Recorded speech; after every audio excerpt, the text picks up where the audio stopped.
Hi everyone, welcome to CJ's vlog channel. और आज हम सब जा रहे थे ट्रेन में। अब आप सोच रहे होगे ये ट्रेन का जनरल कोच है, बट नहीं, ये है third AC coach.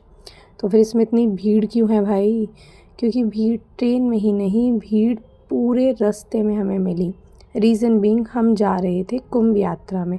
I know ये व्लॉग बहुत ज़्यादा पुराना है, बट डिले होने की वजह से इसे काफ़ी लेट पोस्ट किया जा रहा है, लेकिन देखते जाओ, पूरे व्लॉग में बहुत ज़्यादा मज़ा आएगा। और जो भी लोग कुंभ नहीं जा पाए थे, उन्हें इस व्लॉग की हेल्प से पूरी कुंभ यात्रा करवाई जाएगी। तो देखिए, यहाँ पे स्पेशली गवर्नमेंट ने महाकुंभ के लिए ट्रेन भी ऑर्गेनाइज़ की थी जो डायरेक्ट इलाहाबाद जाती थी। अब हमें थर्ड एसी में रिजर्वेशन कैसे मिला? क्योंकि हम जा रहे थे यहाँ पे जयपुर से। तो सबसे पहले हम जयपुर से गए आगरा और आगरा से गए इलाहाबाद। तो अब हम इलाहाबाद में पहुँच गए। ये इलाहाबाद का स्टॉपेज है, इसलिए यहाँ पे इतनी ज़्यादा भीड़ है। इसी तरह से आगरा का भी व्लॉग आएगा जो कि मेरे चैनल पे ही आएगा, वहाँ आप देखना उसे। उसके लिए आप चैनल को सब्सक्राइब कर देना। बट देखो अब आगे क्या होता है। तो यहाँ पे इतनी सारी भीड़ थी, लेकिन बाहर निकल के हमें रियलाइज़ हुआ कि अगर आपको वॉशरूम जाना है तो उसके लिए भी इस भीड़ का सामना करना पड़ेगा। इवन ट्रेन में भी अगर आपको नॉर्मली वॉक करना है तो आप अपनी सीट से उतर के वॉक भी नहीं कर सकते, क्योंकि जैसे आप सीट से उतरोगे कोई ना कोई आपकी सीट पे बैठ ही जाएगा। द फैक्ट इज़ दैट हम यहाँ से निकले और निकलने के बाद हम जा रहे थे बाहर महाकुंभ की यात्रा के लिए। तो आप देखोगे कि दर्शनार्थी जो भी थे वो यात्रा यहीं से ही शुरू कर दिए थे। तो ऐसी कोई इशू वाली बात नहीं आई। बहुत इंटरेस्टिंग थी, बहुत अच्छी जो भी फैसिलिटीज़ है वो गवर्नमेंट ने प्रोवाइड की थी। बहुत अच्छी तो नहीं कहूँगी मैं, बट हाँ कि सो फैसिलिटीज़ प्रोवाइडेड थी कि आप नॉर्मली जा सकते थे। अब जो भी होटल रूम पे जाना चाहते थे वो होटल रूम जा रहे थे, but the fact is that हमें जाना था प्रॉपर उसी जगह पे जहाँ संगम था, त्रिवेणी संगम। तो इसीलिए हम लोग होटल रूम लिए, लेकिन हम लोग डायरेक्ट वहाँ से चले गए थे। तो अब देखिए, सबसे पहले हम यहाँ से निकल रहे हैं। निकलने के बाद आपको रेलवे स्टेशन के बाहर बहुत सारे लोग दिख जाएंगे जो व्लॉगिंग कर रहे हैं। पुलिस ने काफ़ी अच्छी मतलब ट्रांसपोर्टेशन वगैरह की वो कर रखी थी कि आप नॉर्मली वॉक करके जा सकते हैं। द फैक्ट इज़ दैट इस तरह से ये नगर निगम प्रयागराज का वो था। अब यहाँ पे लोगों के लेटने बैठने के लिए फैसिलिटीज़ नहीं थी, अंदर पार्क्स थे, बट पार्क्स में भी एंट्रीज़ अलाउड नहीं थी। हमें यहाँ पे मिल गई थी बाइक। तो एक बाइक का फेयर था 200 रुपीज़ फॉर पर पर्सन। तो हमने बाइक ले ली थी। आप वॉक भी करके जा सकते हैं, बट हम टाइम वेस्ट नहीं करना चाहते थे। सुबह के 4 बज रहे थे और हमें आज के दिन में पूरा इसे घूम के यहाँ से निकलना था। तो हम सबसे पहले चले गए थे इस तरह से। अब आप देख सकते हो काफ़ी सारे पैदल यात्री हैं जो जा रहे हैं। जीप सिर्फ पुलिस की जा रही थी। ऑटोज़ जब हम पहुँचे थे 4 बजे तक बंद हो चुके थे। उससे पहले 2 बजे 3 बजे जो लोग आए थे वो ऑटोज़ या ई रिक्शा कर सकते थे। बार बार बीच रास्ते में कहीं कहीं पानी की सुविधाएं हमें मिल रही थी। अगर आपको पानी पीना है तो टैंकर्स वगैरह से पानी की बहुत अच्छी फैसिलिटीज़ यहाँ प्रोवाइड थी। वॉशरूम की फैसिलिटीज़ थोड़ी सी गंदी थी, अनसर्टेन थी, बट ओके दैट्स फाइन, क्योंकि इतने सारे लोग थे, उनको मैनेज करना थोड़ा सा टफ़ भी हो रहा था। तो हम इस तरह से बाइक के रास्ते से हम चले गए थे। एम्बुलेंस की फ़ैसिलिटीज़, कैब की फ़ैसिलिटीज़ थी, बट अलाउड नहीं था उन्हें जाना, क्योंकि वो रास्ते में जाम नहीं लग जाए। तो सिर्फ एम्बुलेंस ही वैसे नीड तो नहीं पड़ी, बट अगर रिक्वायरमेंट हो तो वहाँ पे फैसिलिटीज़ सो थी। यहाँ पे इस तरह से ई रिक्शा भी मिल रहे थे, और ई रिक्शा जो 2 लोगों को बैठा रहा था उसकी कॉस्ट अराउंड 500 रुपीज़ थी, बट हमने बाइक से ली थी। तो इस तरह से हम पहुँच गए थे इलाहाबाद।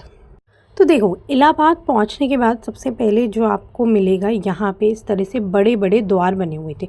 अब 9 द्वार बना रखे थे क्योंकि भीड़ बहुत ज़्यादा ना हो जाए, इसीलिए अलग अलग संगम थे। जिसको गंगा जी पे स्नान करना था वो गंगा जी की तरफ चले जा रहा था, जिसको संगम पे स्नान करना था वो संगम की तरफ जा रहा था। मतलब जिसको भी जिस भी नदी की या मान्यता जो भी मान रहे थे लोग, उस अकॉर्डिंग वो उस जगह जा रहे थे। तो हम लोगों को संगम पे जाना था, तो हम लोग पर्टिकुलर द्वार क्रॉस करके गए थे। तो इसमें जैसे नंदी द्वार है, इसी तरह से सर्प के नामों के द्वार थे, इस तरह से जो भी भगवान के जितने भी मयूर द्वार था, कृष्ण द्वार थे, इस तरह से अलग अलग नाम से इन्होंने द्वार बना रखे थे। और लगभग 9 to 10 द्वार थे जिनको हमने कवर अप किया था, ठीक है। तो जैसे ही एक द्वार ख़त्म होता था, लेफ़्ट और राइट में काफ़ी चौड़े ग्राउंड थे, उसमें वॉशरूम की फैसिलिटीज़ भी थी, ठीक है। और आपके बैठने के लिए भी उन्होंने पॉलीथिन्स वगैरह इस तरह से बिछा रखी थी। तो इस तरह की कुछ फैसिलिटीज़ यहाँ पे प्रोवाइड कर रखी थी, बट हमारे पास बिल्कुल भी टाइम नहीं था, तो हम कंटिन्यूसली वॉक कर रहे थे। हमने हमारी एनर्जी भी काफ़ी कंजर्व कर ली थी बाइक यूज़ करके, तो हम इस तरह से यहाँ पहुँच गए थे। अब देखते जाइए, लगभग सुबह का टाइम हो गया था और हम लोग यहाँ पे स्नान कर रहे थे। तो ये छोटे छोटे से शेल्टर्स टाइप थे जिसमें लोग जाके कपड़े बदल सकते हैं, ठीक है। एक पूरी फैमिली जाए, फटाफट कपड़े बदले, लाइक विमेन चली जाए 2-3 और कपड़े चेंज करें और बाहर आ सकती हैं। तो फटाफट लोग कपड़े चेंज कर रहे थे, बहुत सारे लोग बाहर भी कपड़े चेंज कर रहे थे, I don't know why, but इस तरह से जब आप देखोगे यहाँ पे कि इवन जो रिच टू रिच पीपल हैं, मिलियनेयर है, वो भी आपको मिल जाएंगे यहाँ पे आते हुए, और किसी के लिए भी एक्स्ट्रा फैसिलिटीज़ प्रोवाइड नहीं की थी। सिंपल जो बेसिक एमिनिटीज़ थी वही सबको मिली हुई थी। अब ये था digital Kumbh. This was the best place, जो मुझे बहुत अच्छा लगा, क्योंकि कुंभ के बारे में जो भी जानकारी हमें लेनी थी वो हमें यहाँ पे मिल गई थी। तो सबसे पहले हमें यहाँ पे टिकट मिली थी और एक शो प्रेजेंट किया जाने वाला था जिसमें पूरा कुंभ दिखाया जाने वाला था कि कुंभ क्यों हुआ। तो वो आप देखिए, पूरा शो देखिए। स्टार्टिंग में ये जस्ट हमें थोड़ा बहुत बता रहे थे कि क्या होता है क्या नहीं होता है, वही बता रहे थे, तो आप भी इसको प्रॉपरली सुनिए। एक जना बना लो, फिर बैठने का धर्म करो सारी की तरफ।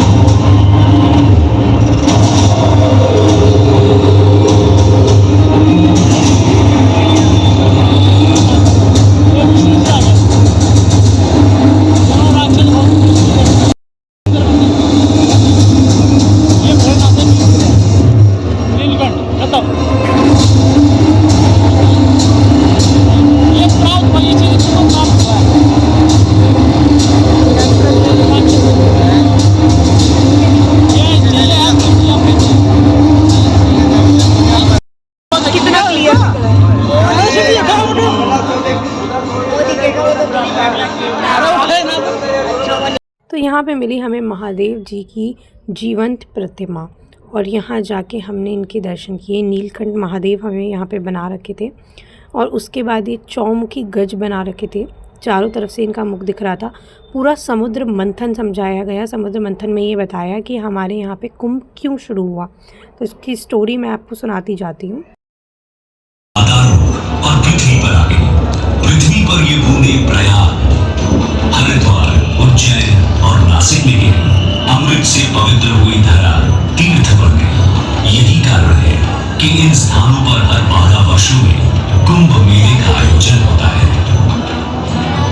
समय की अनंत धारा में ये परंपरा अनादिकाल से चली आ रही है। महाकुंभ मेला 2025 में आपका स्वागत है। आइए इस अद्वितीय आध्यात्मिक अनुभव का भाग बने। उसके बाद यहाँ कंटिन्यू वेविंग वाटर था। यहाँ पे इस तरह से अलग अलग देवता देवी लगा रखे थे, जिनको देख के आपको ऐसा लग रहा है कि वो लिविंग है। यहाँ देखिए, ये भी शो था। ये एक्चुअली फोटोग्राफिक शो है। जैसे मेरी मम्मा है, ये यहाँ पे खड़ी हुई हैं और ऐसा लग रहा है जैसे ये बोटिंग कर रही हैं, ठीक है। तो इस तरह से काफ़ी सारी चीज़ें थी जो बना रखी थी, अमेजिंग एंड फोटोजेनिक। ये कुंभ था जो सालों पहले हुआ था, 12 साल पहले। तो किस तरह का ऑर्गेनाइजेशन था और अब किस तरह का ऑर्गेनाइजेशन है। यहाँ पे जितने भी हमारे पास जो भी ऋषि मुनि वगैरह आते हैं कुंभ में, वो किस तरह से हैं। तो ये सब यहाँ पे अच्छे से हमारे कल्चर को डिपिक्ट किया गया था, और बहुत ही खूबसूरत फ़ोटोज़ जो थी वो हमें पर्टिकुलर कल्चर, गंगा आरती, संगम आरती, इन सब के बारे में बता रही थी। ग्रह जो थे, उनके ग्रह नक्षत्र, उनका कुंभ से क्या रिलेशन होता है, उसके बारे में भी बताया गया था। काफ़ी सारी चीज़ें हमें यहाँ पे बहुत खूबसूरत तरीके से डिपिक्ट की गई थी। फिर ये द्वार था। इस द्वार में घुस के हमें अलग अलग जो भी नॉलेजफुल चीज़ें हैं वो यहाँ पे रखी हुई थी। तो आइए हम सब इसमें चलते हैं। सबसे पहले तो यहाँ पे हमारे पास सारी चीज़ें बताई गई थी कि अग्नि है, वायु है, जो भी चीज़ें हैं हमारे आसपास, जल है, पृथ्वी है, उन सब के बारे में हमें यहाँ पे बताया गया था। अंदर गए तो जितने भी हमारे कुछ जो भी लोग हैं, जैसे फॉर एग्ज़ाम्पल महात्मा गांधी हैं, श्री नरेंद्र मोदी जी हैं, रविंद्रनाथ टैगोर है, इस तरह से अलग अलग लोगों के बारे में भी कुछ नॉलेज दी गई थी।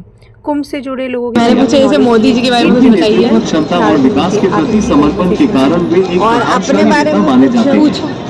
उन्होंने कई योजनाएं और अभियानों की ऐसे शुरुआत ओपन की में बताएगा। जैसे स्वच्छ भारत अभियान, मेक इन वो इंडिया, AI बेस्ड है, वो तो AI बेस्ड है, उसमें फीड होगा ना, वो बताएगा। नहीं AI में फीड नहीं होता। जब तक आपका इंटरनेट चल रहा है राष्ट्रीय और आप अपने बारे में पूछोगे, जैसे मेरी आईडी अगर किसी भी ऐप पे है तो मेरे बारे में भी बताएगा वो। नेतृत्व में भारत ने कई क्षेत्रों में प्रगति की। जो गूगल पे है ना वो इसे सब पता है, उनको सब पता है। जैसे आप अपना नाम लो, अगर आप गूगल पे नहीं है तो उनको कुछ भी नहीं पता। बस एक ही क्वेश्चन।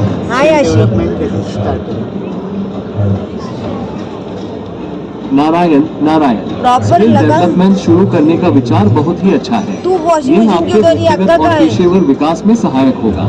यहाँ कुछ सुझाव हैं जिनसे आप स्किल डेवलपमेंट की ट्रेन को शुरुआत सही कर किया सकते सीधा। हैं। स्वयं का विश्लेषण करें। सबसे पहले तो ये तू जाने देख कि ना, आपको ट्रेन किन को स्किल्स सीधा की कर, आवश्यकता एकदम है straight। या आप किन क्षेत्रों में सुधार करना चाहते देख हैं। क्या लक्ष्य निर्धारित ट्रेन जहाँ करें। लिखा हुआ है छोटे उसके छोटे और नॉर्थ व्यवहारिक एकदम लक्ष्यों का straight है। निर्धारण करें ताकि आप अपनी प्रगति को माप सकें। 3. Online courses. कई प्लेटफॉर्म्स हैं जैसे कोर्सरा। उसके बाद हम यहाँ आए थे जहाँ पे जितने भी हमारे वेद हैं, शास्त्र हैं, उनके बारे में पूरी नॉलेज दे रखी थी। अच्छा, जितने भी अखाड़े हैं उनके बारे में भी इस तरह से स्क्रिप्चर बना के लिखा हुआ था उनके बारे में। जो भी यहाँ पे अखाड़े हैं, अखाड़े क्या होते हैं? जहाँ पे भी जो भी हमारे ऋषि मुनि वगैरह है वो रहते हैं, वो सिर्फ कुंभ में आते हैं दर्शन करने के लिए और फिर चले जाते हैं। देखिए पीछे सारे ऋषि मुनि वगैरह जो हैं, उनका जब कुंभ में दर्शन उन्होंने किए थे तो वो किस तरह से किए थे वो दिखाया गया था। तो हम लास्ट डे पे गए थे तो हमें सारी चीज़ें रिकॉर्डिंग देखने को मिल गई थी। सारे ऋषि मुनि हैं, बड़े बड़े जो भी हैं, उनके बारे में दिखाया गया है।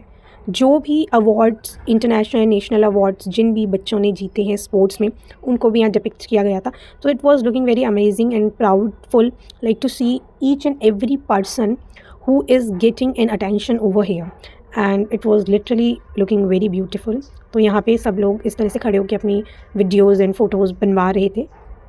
तो देखिए दरअसल हुआ क्या था, जो हमारे पास ये कुंभ है, कुंभ होता क्या है मैं आपको इसके बारे में भी बताती हूँ पूरा प्रॉपर्ली।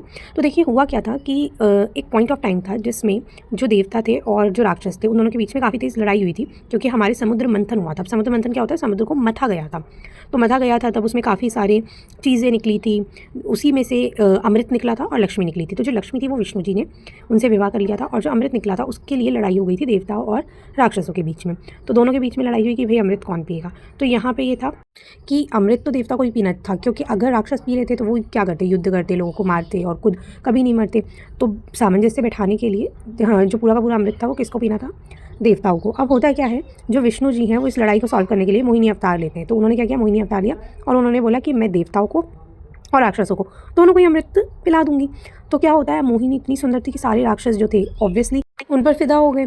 तो उन्होंने ये बोला कि ठीक है आप पहले देवता को पिला दो, बाद में हमें पिला देना। तो जैसे ही मोहिनी ने पूरा का पूरा अमृत देवता को पिलाया, जो अमृत था वो ख़त्म हो गया। अब राक्षस नाराज़ हो गए, तो जो राक्षस थे उनके जो गुरु थे उन्होंने आगे बताया कि अरे ये मोहिनी कोई और नहीं विष्णु अवतार है।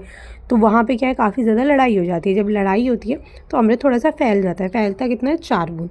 तो वो जो 4 बूंद, 4 ड्रॉप्स आके इंडिया में जिस जिस जगह पे गिरती है उन सब जगह हम लोग क्या करते हैं, कुंभ मेला लगता है। That's it.